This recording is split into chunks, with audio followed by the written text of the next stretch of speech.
Hey everyone, Felix from Nintendo Life here, and today we're finally here to review Sea of Stars for the Nintendo Switch. This review was written by the wonderful Mitch Vogel and converted into video by me.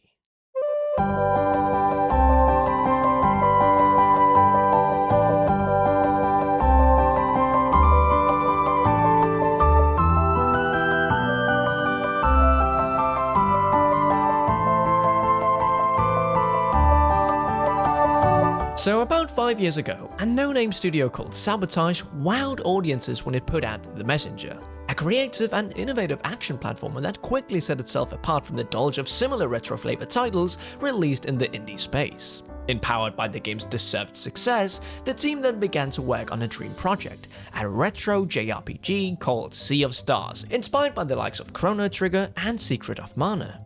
Some doubted the small studio's ability to deliver such a different experience from its debut release, but we're happy to report that any such doubt can be happily put to rest. Sea of Stars ticks all the boxes and executes its vision near flawlessly, presenting players with a fun, engaging and thoroughly excellent new entry in the JRPG genre.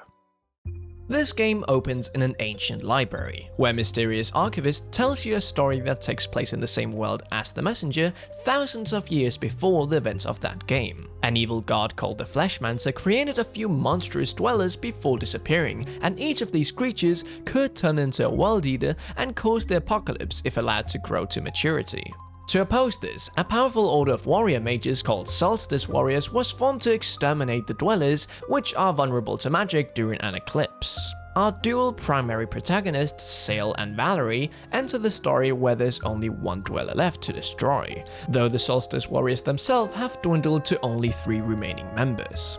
Sail and Valerie are thus recruited at a very young age to hone their respective affinities for the sun and moon magic, culminating in a journey to track down and kill the final monster and put an end to the Fleshmancer's wicked plans. Much like The Messenger, the plot of Sea of Stars encompasses much more than what it seems at first, and it's a genuine delight to see how it unfolds and gradually widens its scope. Aside from a somewhat slow start, Sea of Stars features a thrillingly well-written narrative that manages to walk a very fine line between seriousness and levity. It overall feels more darker and more intense than the general goofiness of Sabotage's debut, yet there are plenty of welcome moments woven in where that wry writing style shows itself. Perhaps more importantly, this game does a stellar job of building the relationship between the main party members, especially Sail and Valerie. You'll feel quite attached to this crew's struggles across the 30 or so hours that it takes to see this story through, and the emotional beats hits hard when they need to.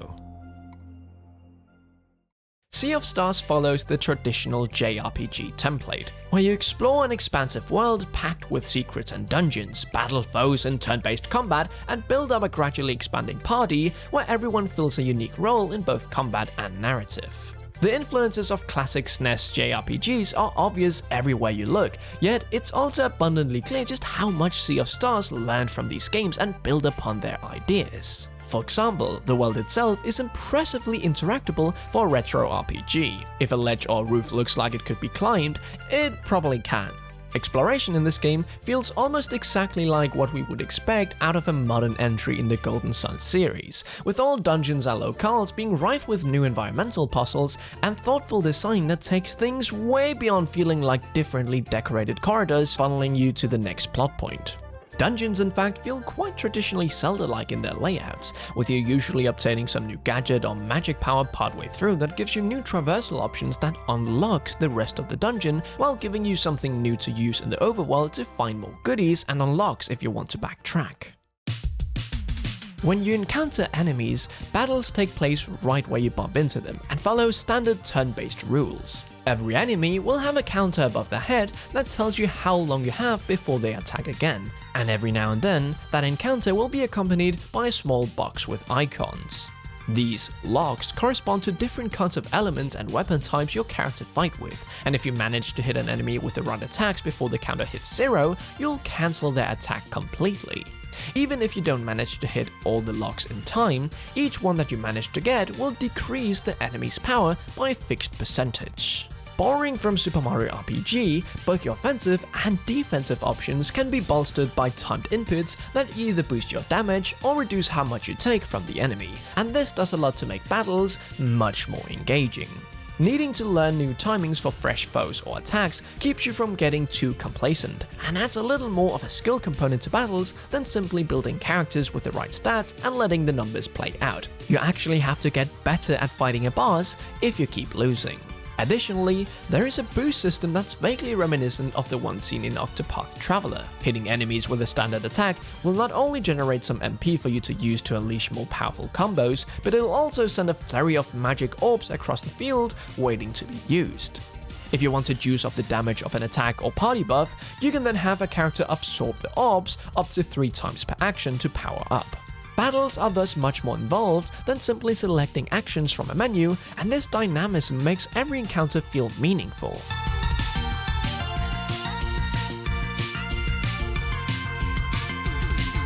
In a rare change from the typical RPG design, even the low-level trash mobs you encounter while exploring hit hard and can comfortably knock out characters in 2 or 3 hits, even when you're properly geared and leveled. This means that all the supplementary systems like attack boosting and input timing actually matter beyond just boss fights, which ensures that combat encounters never feel like mindless padding. Also, in a rather forward-thinking move, characters are not leveled independently of each other. Instead, the whole party gains experience and levels up as one unit, with each character, even the ones that aren't in active use, getting a commensurate stat bump when you level up. You still have some control over individual growth, as you can pick the stat for each character that you want extra points to go to when they level up, but we appreciated how this decision eliminates the bench that most RPGs have. Every character in your party, even the ones that newly join, is battle ready and equal to the others, and while you only have 3 characters in play during a battle, any of them can tag out and be replaced by a party member on the sideline without costing a turn. This neatly encourages you to use the whole party at a time, rather than a select few that you build while ignoring the others. Most great JRPGs have some fun game-length minigame that you can regularly engage in, and Sea of Stars features this in the fun Wheels game that you can play with patrons in taverns at towns you visit. Wheels is basically a dice rolling game where the goal is to erase your opponent's HP before they get you first. You begin each match by picking 2 characters such as a mage or a knight, which will cast their action once they are given enough energy, which is generated from your rolls. You get 3 rolls per turn, with each of the 5 wheels generating a symbol that corresponds to one of your characters or to a wall you can build to block damage. The strategy of wheels comes into play in how you individually lock the wheels that you want to keep. If, say, you want your knight to attack this turn, it would be favorable to lock in any symbols you get that correspond to it. But if your first roll generates several systems for your mage instead, you have to consider if you'd rather lock in that unexpectedly favorable outcome, keep only some of the wheels, or toss it all and try again in the hopes that you get a similar roll for your knight.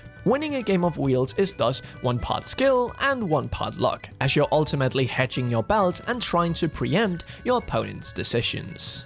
We absolutely loved having this in Sea of Stars, and though it's entirely optional, Wheels isn't just some throwaway side mode. It feels completely separate from the rest of the gameplay loop without feeling needlessly distracting or obligatory, while offering a nice break from the action here and there.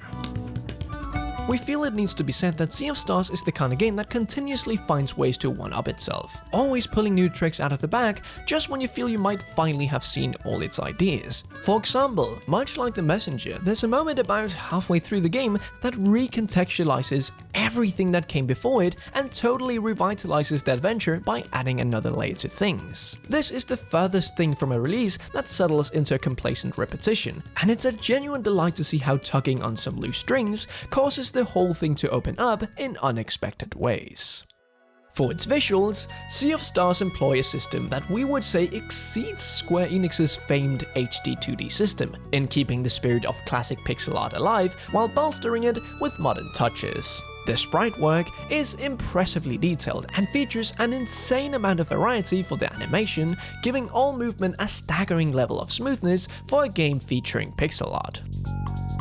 Environments are similarly rich with detail, and each is visually distinct from the last, with the dungeons often proving the highlights of the whole experience. This is all tied together by a modern dynamic lighting system that gives Sea of Stars a surprisingly real look in many places, and it substantially elevates the atmosphere of most environments.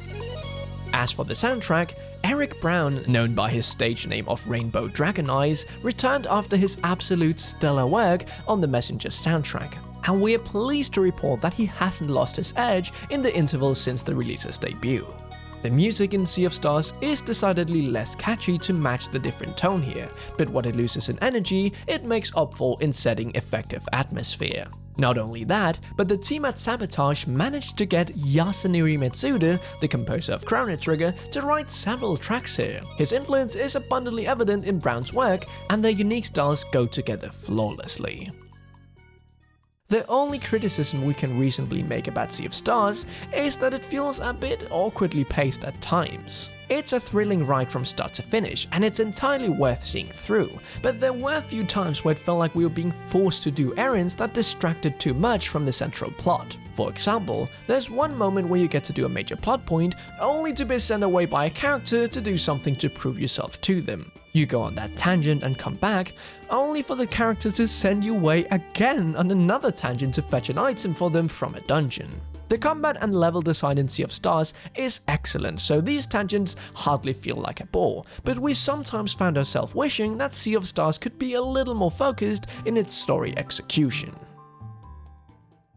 So in conclusion, Sea of Stars is a sensational achievement for Sabotage and proves that the studio is 2 for 2 in providing impressively designed and genuinely innovative versions of retro game genres.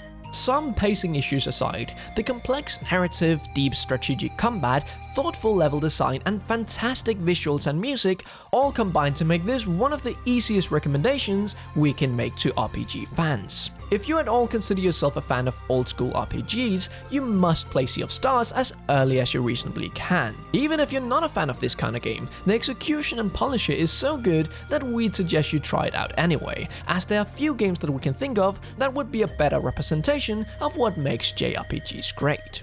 Sea of Stars is an instant classic and a new high watermark for retro JRPGs. You really shouldn't miss out on this. We here at Nintendo Life give Sea of Stars on the Nintendo Switch a 9 out of 10.